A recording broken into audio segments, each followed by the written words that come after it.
Look at him, planting sticks in the mud like they're gonna grow into something. The men at the fence were laughing. A 16-year-old boy knelt at the edge of Coldwater Creek, pressing bare willow cuttings into the cold ground, one after another, hundreds of them, and he did not look up. "Boy, that creek floods every few years. Whatever you plant there washes straight to Tennessee." Waste of a good afternoon, if you ask me. Nobody asked him what he was doing. Nobody asked why a kid everybody had already written off would spend 2 years on something that looked like nothing. But 2 years later, when the worst flood in decades came roaring down off the mountains, those sticks did the impossible. What did he see that no one else could? If stories about quiet patience, real farming, and the things the land teaches us mean something to you, take a second and subscribe. And tell us down in the comments where in the world you're listening from. We'd love to know who's out there. Now let's get back to the creek. The people of Casey County, Kentucky had a way of measuring a family before they ever measured a boy. And by that arithmetic, the Brooks farm had always come out small. It sat at the eastern edge of town where the paved road gave up and turned to gravel. 40 acres of tired pasture and a stand of tobacco that never quite paid what the almanacs promised. Marcus and Denise Brooks worked it the way their own parents had worked it, with more hours than money, and their son Elijah had grown up understanding that whatever the family had, it had been earned twice over, once against the weather, and once against the quiet arithmetic of people who had already decided what a family like theirs could amount to. Elijah Brooks was 16 that autumn, and he was not a boy who filled a room. His older cousins were louder, quicker with a joke, faster to be liked. Elijah kept to the margins, and the margins suited him, because the margins were where the interesting things happened. He was the one who walked the creek line before the school bus came, not because anyone had told him to, but because he liked to see what the water had done overnight. He noticed things the way other people noticed weather, which is to say, without effort and without pride. He had known the south pasture was draining slower a full season before his father said a word about it. He had found a heifer down near the fence and traced the trouble back to a sagging wire while the rest of the family was still finishing breakfast. None of that earned him much in town. What people saw, when they saw him at all, was a quiet black kid from the poor farm at the end of the gravel road, and they filled in the rest without asking. He had learned early that there was no percentage in arguing with what people had already decided. It was easier to let the land do the talking, because the land did not care who your father was or how much your tobacco brought at auction. The land only cared whether you paid attention. Elijah paid attention. What he loved, more than anything a boy his age was supposed to love, was the way the ground held together or came apart. He kept a shelf of county extension pamphlets in his room, the cheap kind printed on soft paper, and he read them the way other boys read box scores. Soil structure, root density, the slow, patient business of keeping earth where it belonged. He could not have told you why it pulled at him. It simply did. When a hard rain cut a new gully across the low field, most people saw mud and a nuisance. Elijah saw a question, and he wanted to know the answer. Coldwater Creek ran along the northern edge of the Brooks land and then bent away toward town, and it had a temper. Every few years it jumped its banks and took whatever was closest, a stretch of fence, a corner of somebody's meadow, a load of topsoil that had taken a decade to build. The older farmers spoke about it the way people speak about a bad knee, as a fact of life that could be complained about but not fixed. The creek did what it wanted. Everyone agreed on that. It was the closest thing the county had to gospel. Elijah did not believe it, though he was careful not to say so. He had walked those banks his whole life, and he had come to think that the creek was not a temper at all, but a set of forces, and that forces could be answered if you understood them. He did not have the understanding yet. He only had the beginning of it, the itch of a question that would not leave him alone, and a growing sense that the men at the feed store who laughed about the creek had simply stopped looking at it a long time ago. His mother understood this about him better than his father did. Denise Brooks kept the farm's books and grew the finest kitchen garden in 3 townships, and she recognized in her son the same stubbornness that had kept her own rows straight through 40 dry summers. When Elijah went quiet at supper and stared at nothing, She did not ask what was wrong. She knew he was somewhere out along the water, working something over. His father was harder to read. Marcus Brooks was a practical man who had learned the hard way that hope was expensive, and he watched his son's fascination with the creek the way he watched a sky that could go either way. He neither encouraged it nor stood in its way. He only said more than once that a farm did not run on daydreams, and that whatever Elijah got up to along that water had better not come at the cost of the chores that kept the family fed. The thing that turned a boy's quiet fascination into something with a shape had happened the summer before, in the 2 weeks Elijah spent across the county with an old man named Lester Bowen. Bowen was 74 and mostly done with the world's opinion of him. For 30 years, he had worked as a soil conservation technician, driving a state truck from farm to farm and teaching men who did not want to be taught how to stop losing ground they could not afford to lose. He had retired to a small place with a good porch, and when the county extension office asked whether he would take on a teenager for a summer, he had agreed mostly out of curiosity. He was not a warm man in the ordinary way, but he recognized attention when he saw it, and the Brooks boy had it in a measure Bowen had rarely seen in someone that age. For 2 weeks they walked. Bowen showed him how to read a slope, how to tell settled ground from ground that was only pretending, how water moved when nobody was watching it. Elijah asked questions that were better than the answers he expected, and the old man found himself talking more than he had in years. The evening that mattered came near the end, when Bowen took him down to a neighbor's place where a creek had gone wrong. The bank there looked as though something had taken a spoon to the earth, whole sections scooped away and carried off, a raw, ugly wound running the length of the property. Elijah stood at the edge of it and felt something close to grief, though he could not have named it that. Bowen let the silence do its work for a while, and then he asked the boy whether he knew what fixed a thing like that. Elijah admitted that he did not. Willows. The word landed like a small stone dropped in still water. He explained it the way a man explains something he has watched with his own eyes across a working life.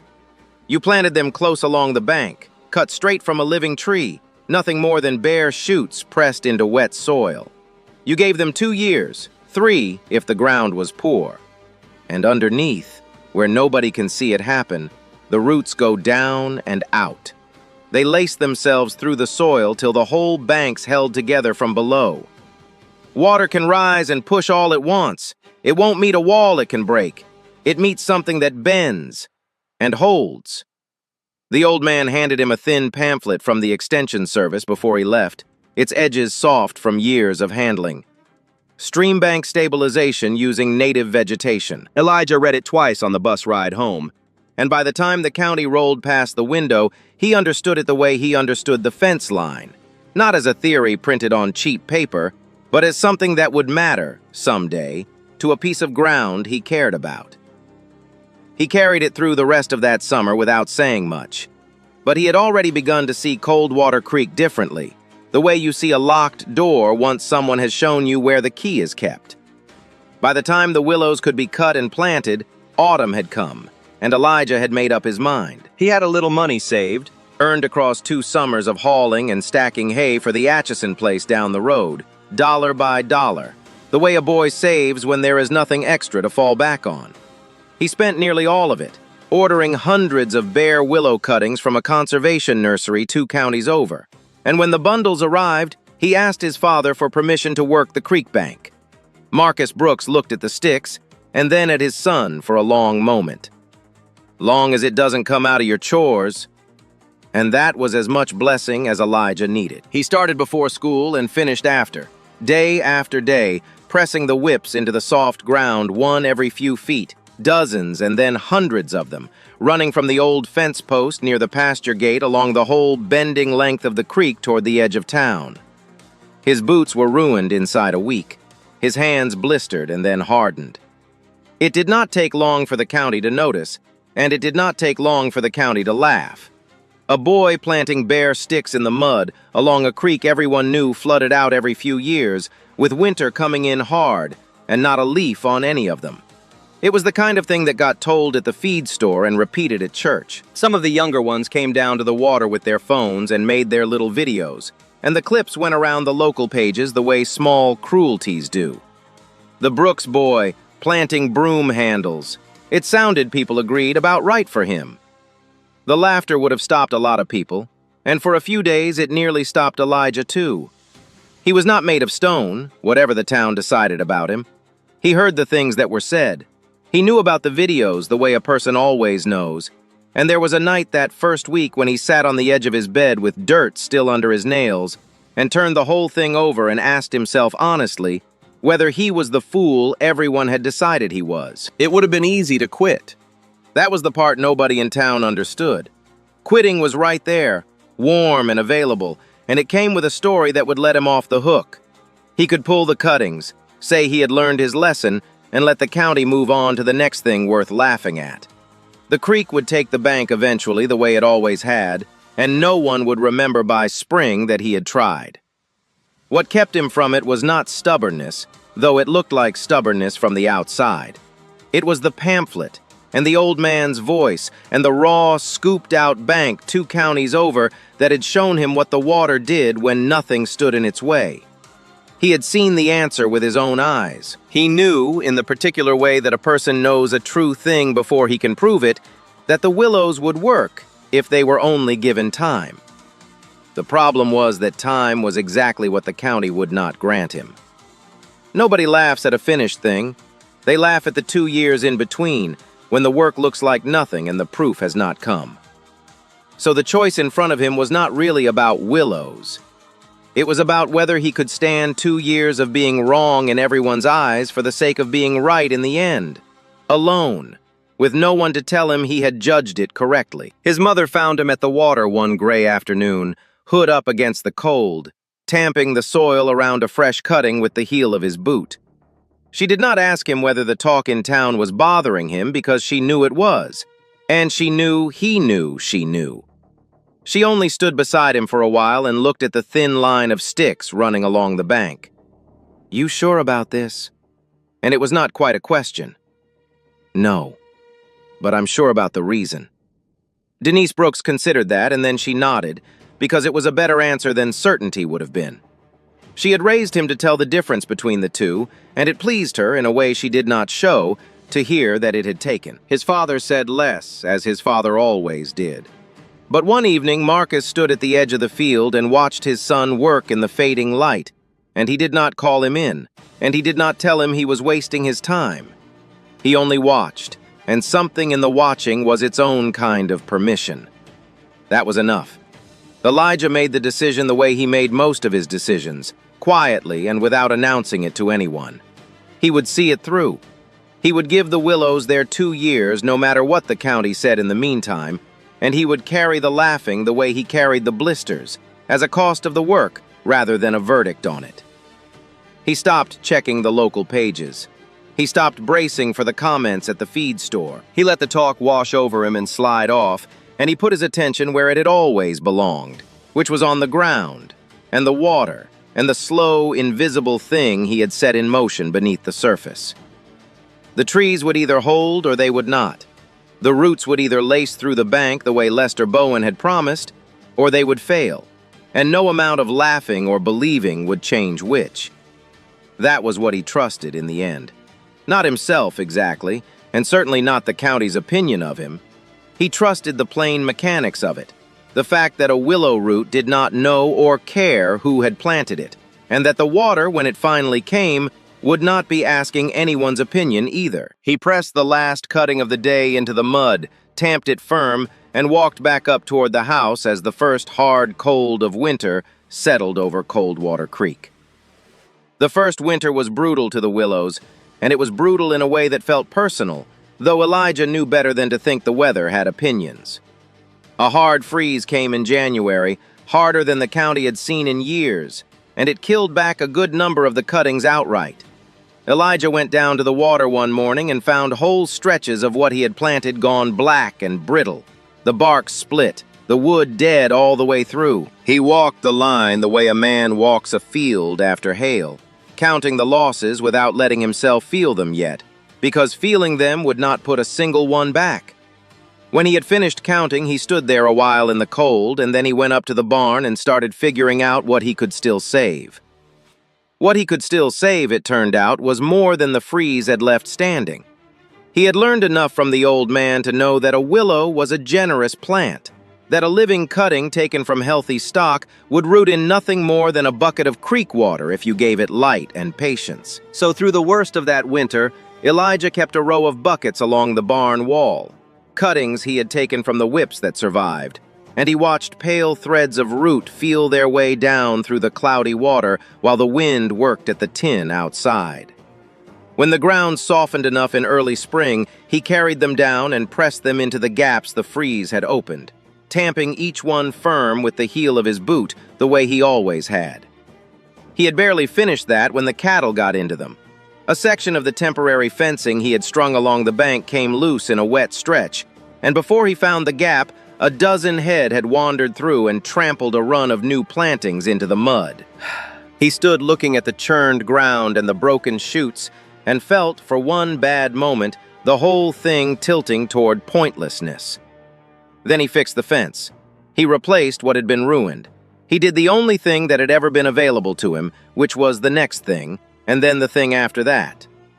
Spring brought aphids to the new growth, clusters of them working the tender shoots, and a dry spell late in the season left the creek low and listless, and the exposed bank cracking in the heat. Two of the saplings nearest the wide curve simply gave up and went brown, and Elijah pulled them and planted fresh cuttings in their place, pressing these deeper than the last and firming the soil tighter, as though he could make up in care what the weather kept taking in luck.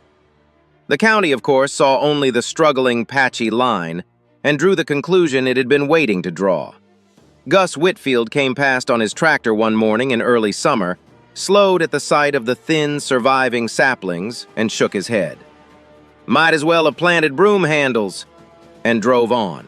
It stung more than the boy let show, because it was the same thing the videos had said months before. And here it was again in a grown man's mouth, and part of Elijah could not help hearing it as the verdict the whole county had already reached. There were days he wondered whether Whitfield was right. The willows that had made it through the freeze were pencil-thin and slow was hard to have faith in. Slow gave a person too much time to imagine being wrong. But he had made his choice back in the cold at the start of it all, and he had meant it, and a choice that only held in good weather was not worth making. So he kept his attention where it belonged. He learned to read the survivors, to tell which of the thin whips were merely small and which were quietly building something underneath. He noticed that the ones down near the water, the ones with their feet always wet, were putting out more growth than the ones set higher on the bank, and he filed that away the way he filed everything away, without fuss, as a thing the land had told him that might matter later. By the end of that first hard year, the line along Coldwater Creek looked like a failure to anyone who glanced at it from the road. Elijah did not glance at it from the road. He knelt in the mud beside it, and he saw the roots. The second year was the one that changed things, though it changed them quietly, the way the important things on a farm almost always change. The willows that had come through the first winter had stopped merely surviving and started to grow. Elijah could see it by midsummer, standing back from the bank for once instead of kneeling in it.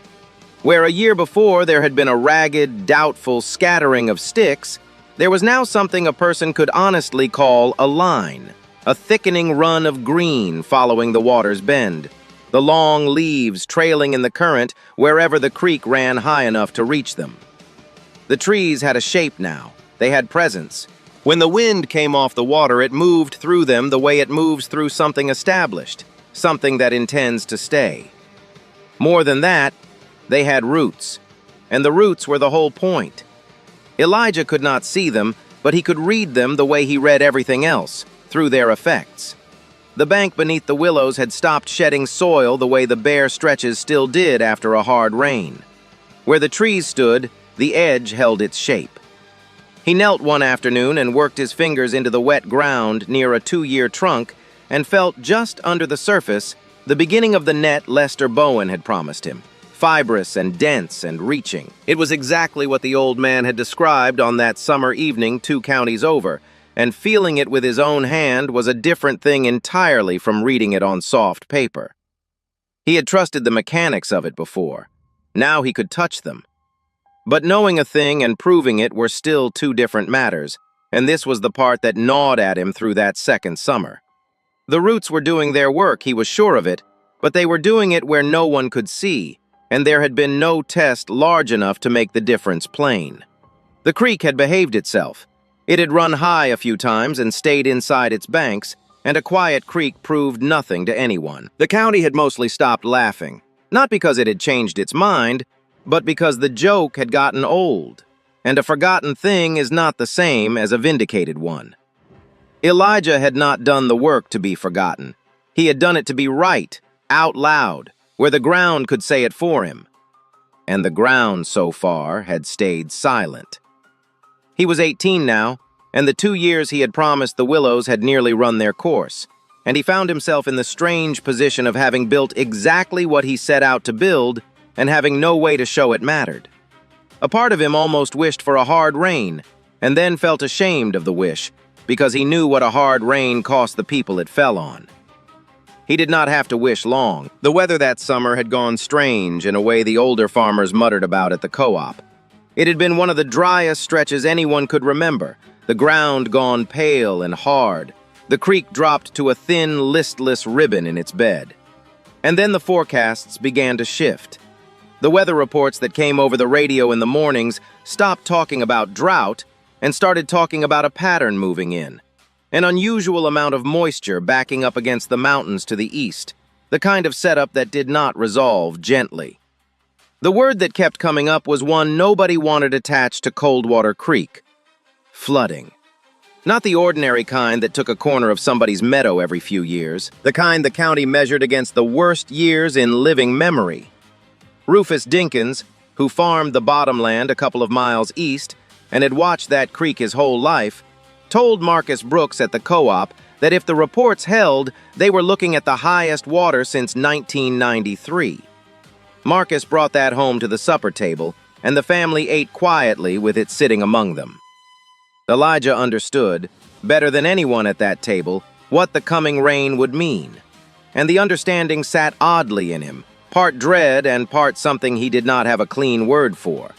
The creek he had planted along did not just run through his family's land. It bent away past the pasture and ran on toward town, down through the low ground where the road crossed and the houses started. And if it broke loose in the wrong place, it would not stop at a ruined meadow.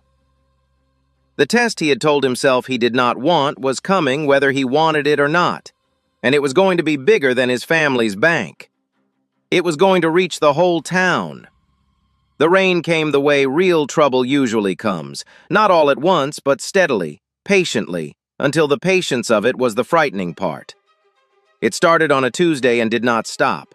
Not a cloudburst, not the kind of storm that spends itself in an hour and leaves the air scrubbed and bright. This was a low gray ceiling that settled over the county and stayed, dropping water hour after hour, day after day, soaking into ground that had been so dry it could not take it fast enough. The pale, hard fields went dark and then went soft, and the water began to stand where water had not stood all summer, and Coldwater Creek, which had been a thin ribbon a week before, filled and rose and turned the color of the earth it was carrying. Elijah watched it climb. He went down to the water each morning before the bus and again each evening, and each time the creek had taken more of the space it had been denied, running deeper and faster and browner than the time before. On the fourth day of the rain, he saw that the killdeer were gone. The birds that nested near the water and fed along the gravel had pulled back well uphill, off the creek entirely, moved on ahead of anything a person could yet see coming. He had learned long ago to trust what the animals did over what the sky pretended, and the killdeer clearing out told him more than the radio did. He said nothing about it to anyone. There was nothing to say that would help, and a boy who had spent 2 years being laughed at for reading the water did not go around announcing what the birds were telling him.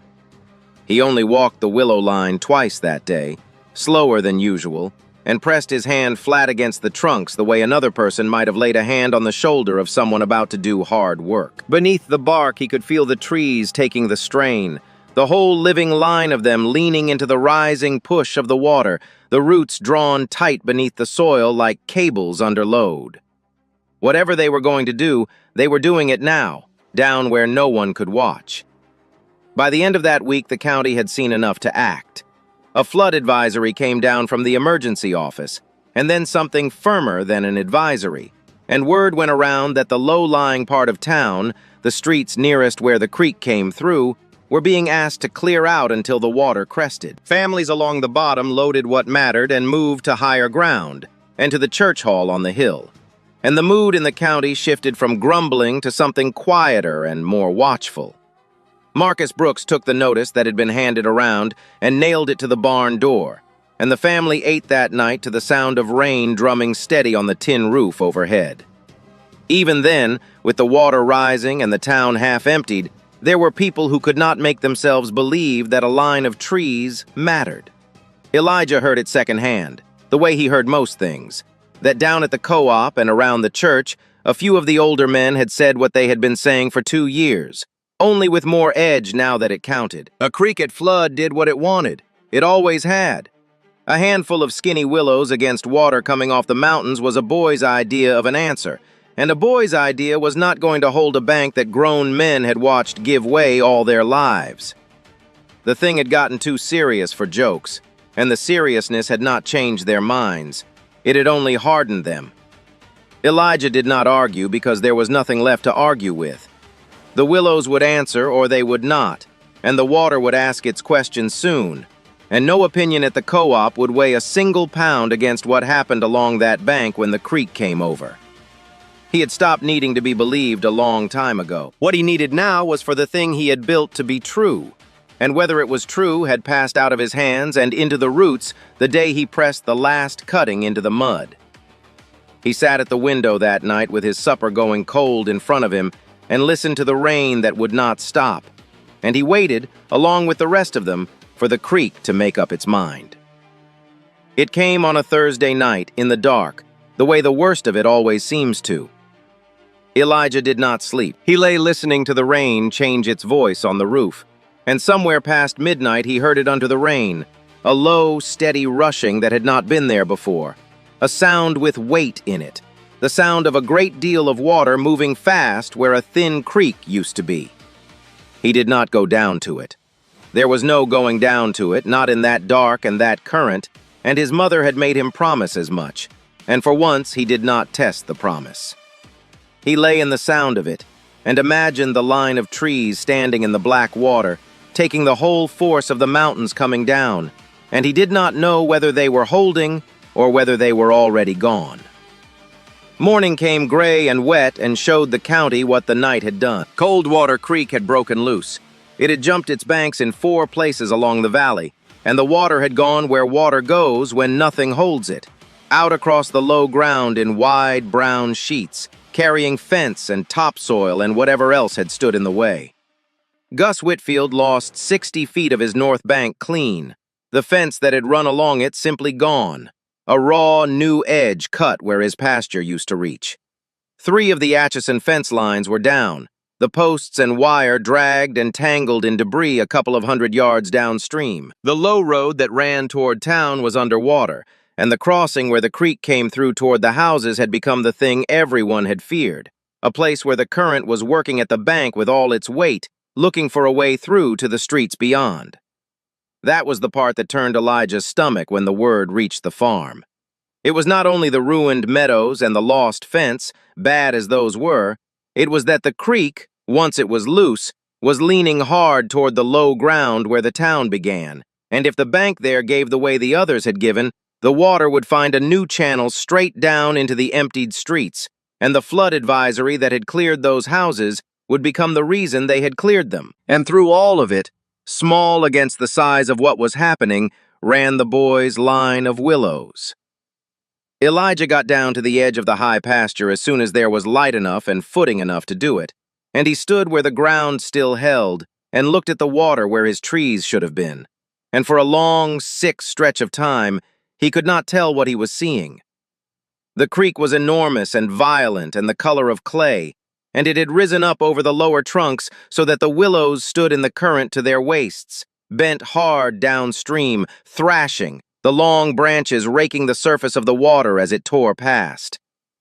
They looked, in that first gray light, like something being torn away. He could see the water pushing at them, could see individual trees leaning until it seemed certain they must go, and he had no way from where he stood to know whether the roots beneath them were holding the bank or whether the bank was already opening up underneath, and only the tops of the trees were left to show where it had been.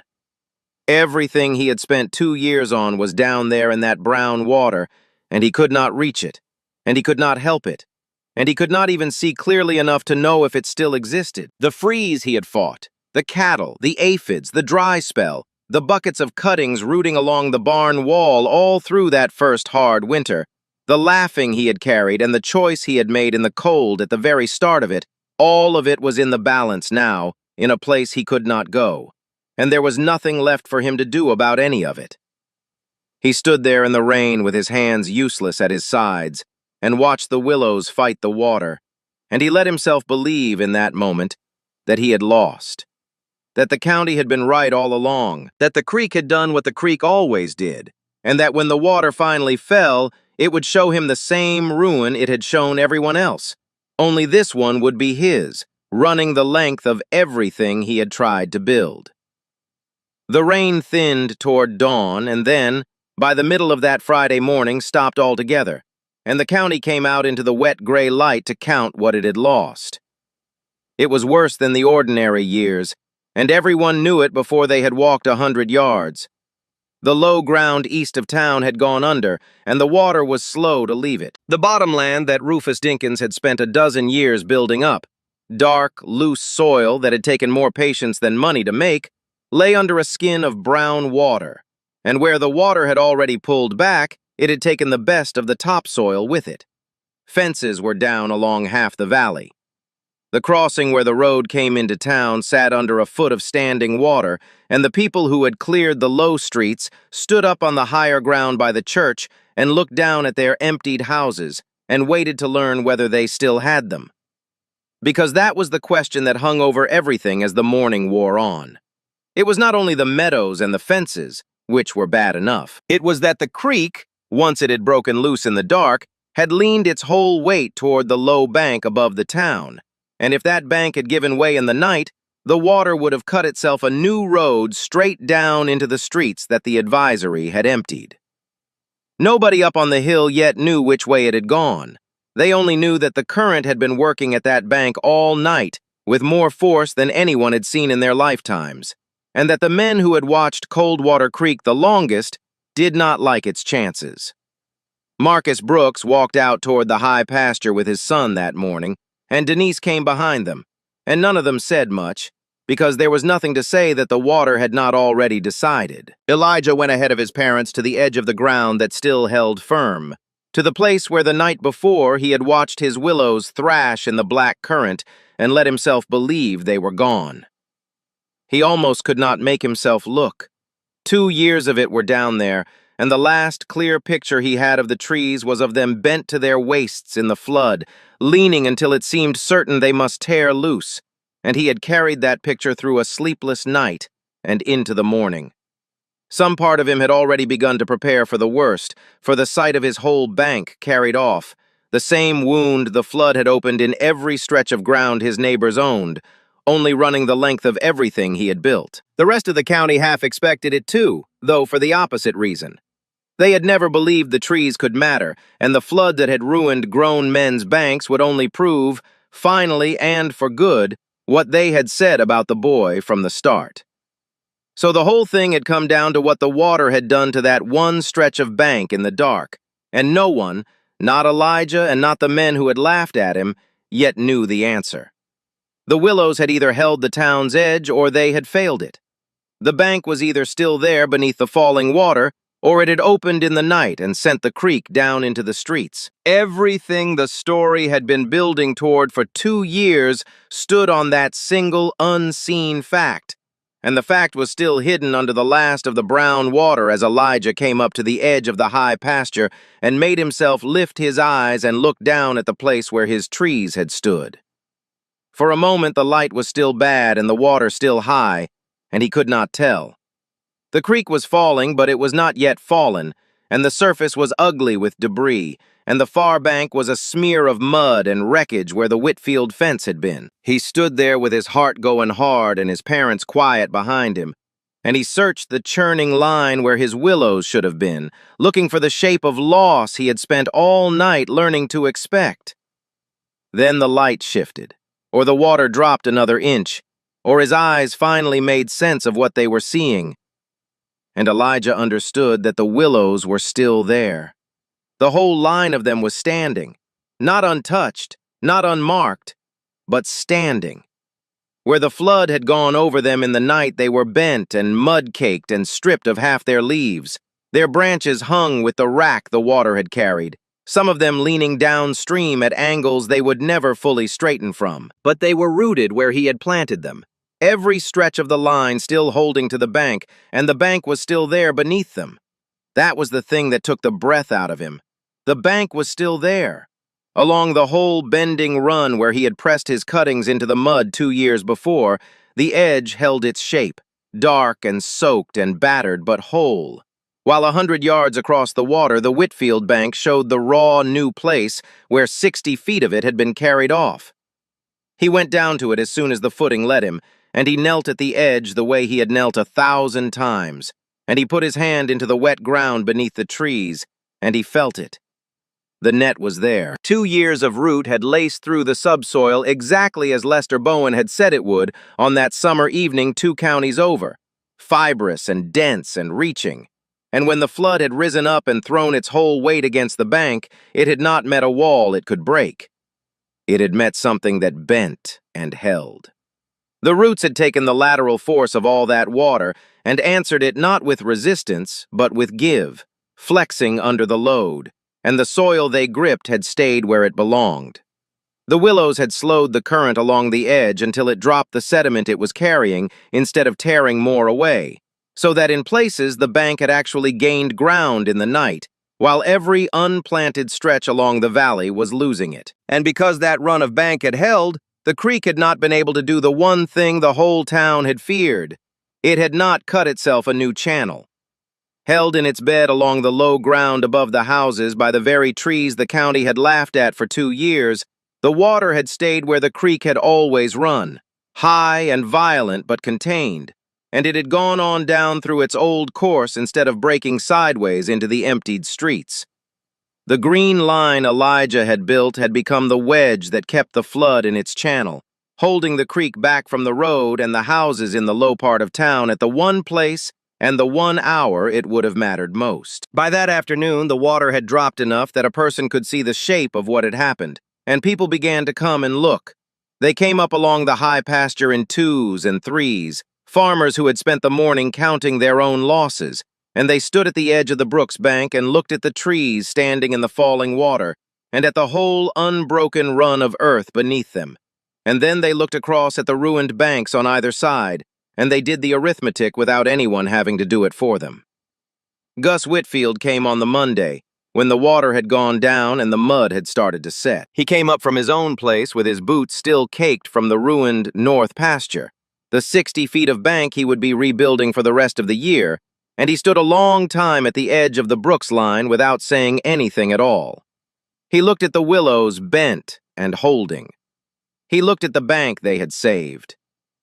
He was a man who had told the boy to his face that he might as well have planted broom handles, and he was standing now on the proof that he had been wrong about it in every particular, and there was no easy way for a man like that to say so.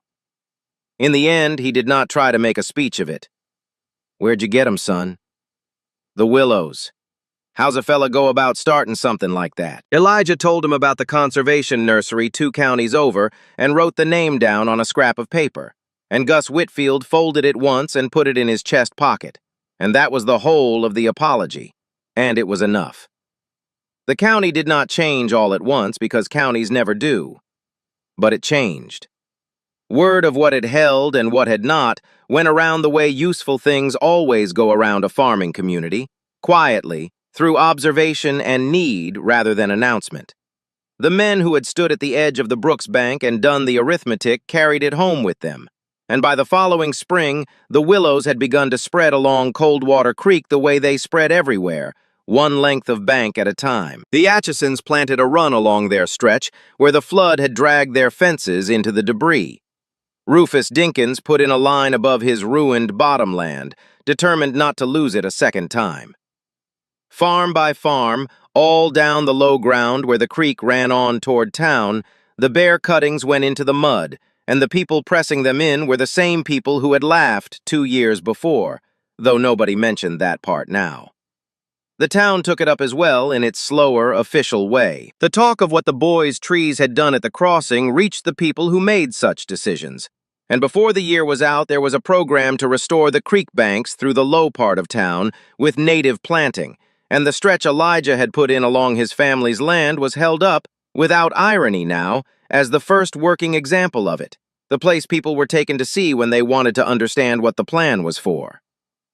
Elijah did not make anything of it. He had never done the work to be thanked, and the thanks, when it finally came, sat a little strangely on him. He did not go around reminding people that he had known because he had not needed them to believe him for 2 years, and he did not need it now. The bank had said it for him, plainly, in the one language the county had always trusted, and there was nothing he could add to that. When people asked him how he had known, he mostly told them about Lester Bowen, and the raw, scooped-out bank 2 counties over, and the thin pamphlet soft at the edges that he still had on the shelf in his room.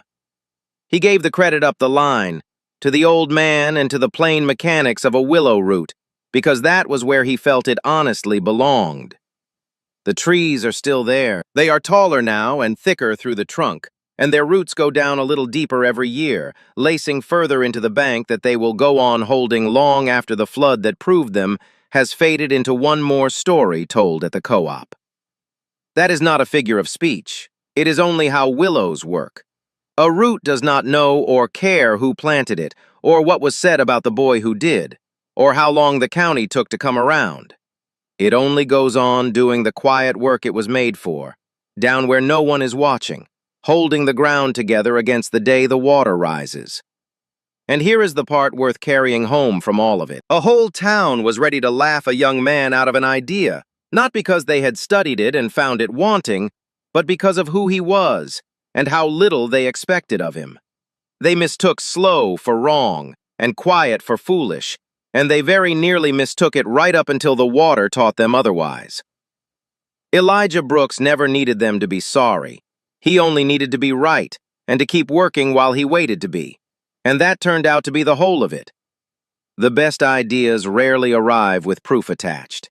They ask you to believe in the reason before you can point to the result. And they ask you to keep believing through the freeze and the trampling and the dry spell and the long stretch when nothing you have done shows above the surface. The work that saves us is almost always the work no one can see yet. So the next time you catch yourself ready to write somebody off, the young one, the quiet one, the one from the small place at the end of the road, remember the willows. Remember that the roots that hold the whole thing together are the ones nobody thinks to look for. And remember that sometimes the most practical thing a person can do looks like foolishness right up until the moment the water comes, and the whole town learns, too late to have laughed, what one patient soul could see that no one else had bothered to look for. If this story stayed with you, do us a small kindness and let us know down in the comments. Tell us where you're listening from, and tell us about the quiet, patient person in your own life, the one who kept working when nobody understood why. We read them, and we love hearing them. If you're new here, come join the family and subscribe, and we'll see you out along the next fence line. Thank you for spending this time with us. Take care of your ground, and take care of each other.